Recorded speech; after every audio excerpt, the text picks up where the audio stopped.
Hi நண்பர்களே, இன்று காலையிலிருந்து ஒரு காவல்துறை அதிகாரி பேசிய ஒரு வீடியோ இணையதளத்தில் வைரல் ஆகிட்டு இருக்கு. ஒரு சர்ச்சுக்கு முன்னாடி ஒரு பாதிரியார் முன்னாடி அந்த காவல்துறை அதிகாரி எவ்வளோ சூப்பராக மதம் சார்ந்து பேசிக்கொண்டிருக்கிறார் அப்படிங்கிறத இந்த வீடியோவை பார்த்து கண்டிப்பாக எல்லாருக்குமே ஷேர் பண்ணுங்கள். இதில் முக்கியமான ஒரே ஒரு கருத்தை மட்டும் நான் சொல்லிட்டு வந்துடுறேன்.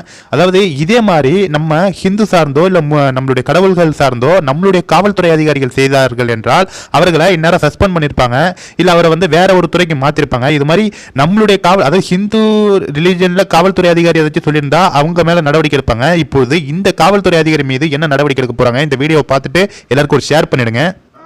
பட் புதுசுங்கிறதுனால எனக்கு அதை பத்தி அதிகம் தெரியல. இப்போ ஃபாதர் சொல்லியிருக்காங்க, நான் ஃபாதர்கிட்ட சொல்லியிருக்கேன்.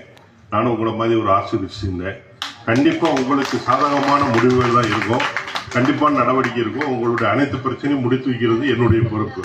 அதை நான் செஞ்சு கொடுக்குறேன். போராட்டம் அப்படிங்கிறது உங்களுடைய உரிமை, அதில் நாங்கள் தலையிட மாட்டோம். இன்னைக்கு பண்ணலாம், நாளைக்கு பண்ணலாம். எனக்கு ஒரு 2 நாள் டைம் கொடுங்க. நான் ஃபாதர்கிட்டையும் கேட்டிருக்கேன். நான் முழுசா பார்த்துட்டு கண்டிப்பா உங்க பிரச்சனையை முடிச்சு தருவேன். இல்லைன்னா நீங்க இன்னொரு நாள் போராட்டம் பண்ணுங்க, உங்களுக்கு ஆதரவு கிடைக்கும். இருங்க, நான் சொல்றேன் கேளுங்க. போராட்டம் பண்றது உங்களுடைய உரிமை. உடனே ஒவ்வொரு பிரச்சனையும் தீர்வுனா நானும் நேரத்தே வந்திருக்கேன். கண்டிப்பா உங்களுக்கு சாதகமா எல்லாத்தையும் பண்ணி தருவேன்.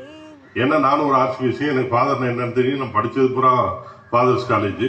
அதனால அவங்க மேல அளவு கடந்து மரியாதை வச்சிருக்கேன். நான் கண்டிப்பா சபைக்கு எதிராக யாரையும் நடக்க விட மாட்டேன். நடந்தாலும் நான் ஒத்துக்கிற மாட்டேன்.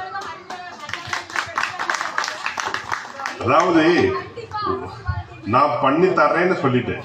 ஒரு சம்பவம் நடந்துருச்சு, அவன் ஒரு ஃபாதரோட அங்கில கை வச்சா அவன் ஆண்டவர் மேல கை வைக்கிற மாதிரி அவன் குடும்பம் நாசமா போகும்.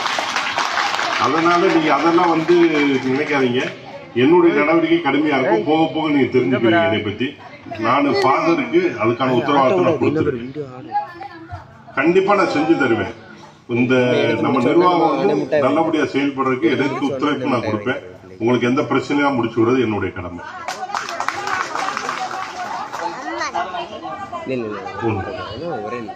ஒன்னும் பிரச்சனை இல்லை. நான் சைபர் கிரைம்ல சொல்லி அதுக்கு நடவடிக்கை எடுக்க சொல்றேன். நானு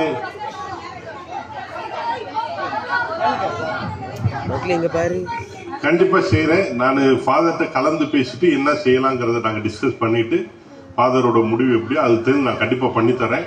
கண்டிப்பா நம்மளுடைய பங்குக்கு சாதகமாக தான் இருக்கும். நான் அதை பண்ணித்தரேன். நீங்க தைரியமா இருக்கலாம். கண்டிப்பா நான் தான் ஒரே வரையில சொல்லிட்டுல, அங்கி மேல கை வச்சா அது ஆண்டவர் மேல கை வைக்கிற மாதிரி.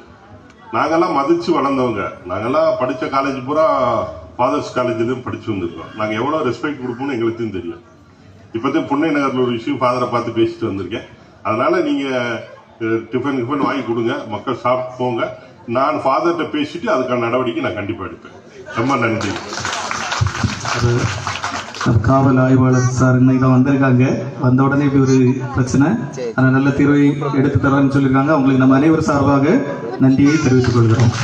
Thank you sir. அப்போ ஒரு சின்ன 2 கடிதம் எழுதணும். எல்லாரும் எழுதி வாசிச்சுட்டு அடுத்த வீட்டுக்கு போகலாம். சரியா? அப்போ அந்தோனி அந்த பேப்பரை கொண்டு வாங்க. Okay, thank you. அப்போ அந்த கடிதத்தை எழுதி வாசிச்சுக்கிட்டு அடுத்து வீட்டுக்கு போகலாம்.